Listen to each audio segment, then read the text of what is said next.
वहिनी, मी आज उशिरा उठली की माझ्या फोनची वेळ गणली आहे?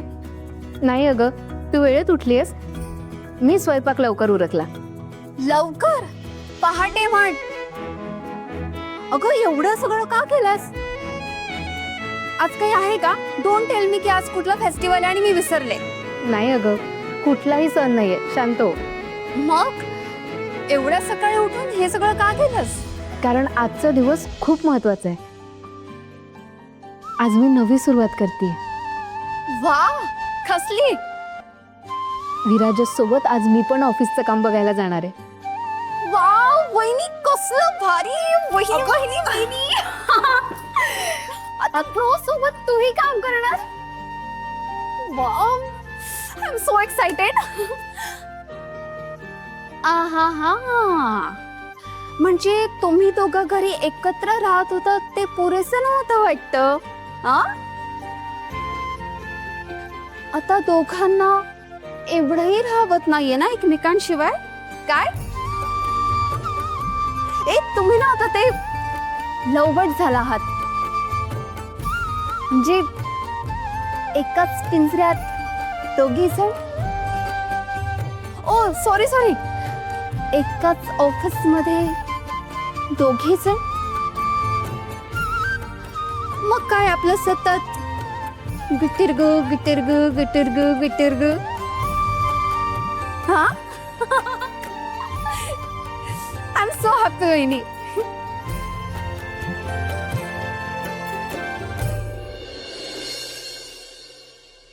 आतू, राधा, तुझं मनापासून अभिनंदन. खरंच खूप कौतुक आहे परी तुझं. हो ना, कौतुकच आहे हो पोरीचं. नवऱ्याबरोबर वेळ घालवता यावा म्हणून भल्या पहाटे उठून स्वयंपाक पाणी केलंय सगळं. गुणाची ग माझी पोरगी. विचारी राधा, अगं किती काम करशील तू? आजी हो कुठे? अर्धी कामं तर विराजसनेच केली. सकाळी उठून कपडे वाळत घालत होता. ओ सो रोमॅन्टिक. काय बोलतेस? तुम्ही पहाटेपासून जागे आहात? हो ना, मी पण उठायला हवं होतं सकाळी. तुझा काय संबंध? आला आपला विराजस. क्या लगेच हसबंड आला. ए ब्रो, बाबा कोणाची तरी मज्जा आहे. म्हणजे आता घरात तर एकत्रच असतात, पण आता कामासाठी बाहेर एकत्रच असणार, हो की नाही ब्रो? काय रे विराजस, अजून राधाचं अभिनंदन नाही का केलंस तू? काय नाही नाही केलेस? अरे कसलं आहे तू? तिच्याकडे बघ, तिला किती काळजी आहे तुझी.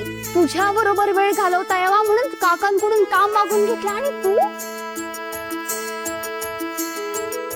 अरे ऍटलिस्ट कॉंग्रॅच्युलेट तरी कर यार तिला. काम मागून घेतलं म्हणजे? अभिनंदन. लाजतोय बघा. ए काय रे विराजस, हे असं तोंडावर फेकून मला का अभिनंदन करतोस तेरा तू? अरे बायकोला कसं छान चेहऱ्यानी, प्रसन्न चेहऱ्यानी असं अभिनंदन बायको असं म्हणायचं असतं.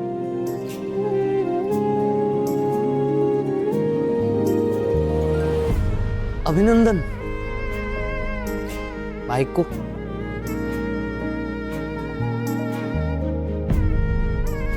थँक्यू. ये बात, शाबास. बरं, आता थट्टा पुरे. हा राधा, बारीकडे. हा, हे घे. आजी, अगं घे. अहो नाही नको. अगं असू दे. कशाला आजी? अगं आजपर्यंत जे घरात घडलं नाही ते सगळं घडतंय फक्त तुझ्यामुळे. हे बघ, खूप मोठी हो आणि अशीच विराजसची साथ दे.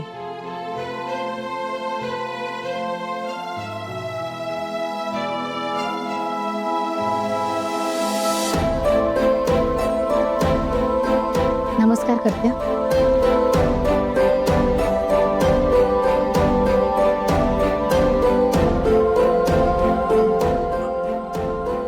मी जाऊ, आजची तयारी करायची एक एक मिनिट ब्रो, तुला किती वेळ आहे निघायला? आहे. अजून अर्धा पाऊण तास आहे का? अर्धा पाऊण तास ना? ओके, मग आपण अर्ध्या पाऊण तासानंतर भेटू. हा ए बहिणी चल. अगं चल, अगं चल ना. कुठे आहे? तू चल फक्त.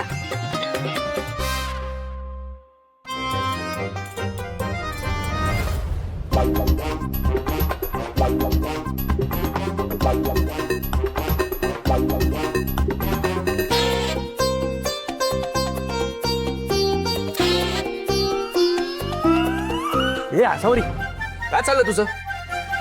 डोकं वगैरे फिरलाय का? नाही नाही नाही, माझं नाही डोकं फिरलं. तुला काय झालं दादा? तू का असं वागतोयस? आसावरी, नाही म्हणजे त्या मुलीनं काम मागितलं, तू लगेच तिला दिलंस. एक मिनिट. बापरे, म्हणजे दादा तिनं काय जादू केली तुझ्यावर अशी? देवा देवा देवा. एक मिनिट, मी सुमितला घेऊन येते, मग आम्ही दोघांना तुला अशा चांगल्या काय स्पेशालिस्ट कडे घेऊन जातो. अरे ते नाही का, त्या हायवेवरती असं टर्न घेतला की बरोबर गाडी घेऊन उभे असतात ते तिकडे तिकडे. नाही दादा, अरे काय आहे, जावंच लागेल, नाहीतर मग ती सगळं विकून खाईल, आपलं सगळं ओरबाडून घेईल. बस बस झालं. काय कोणी ओरबाडून घेत नाही. आणि ओरबाडायचं असेलच ना, तर ते मीच ओरबाडणार. अरे पण तू तिला. मीच सांगितलंय तिला. तुला काय वाटतं, त्या अनाथ अनावरस मुलीला मी अधिकार देणार आहे? ती माझ्या कामासाठी तिथे येते. राधा विराजस बरोबर राहून सतत त्याचं मन मोडणार आहे, आणि त्याचसाठी तिला विराजस सोबत ठेवले. विराजसला इतका त्रास होईल ना की विराजस स्वतःहून तिला डिवोर्स दे. कमाल कमाल, भारी, एकदम मस्त. दादा, जे काय करायचंय ते इथं घरी कर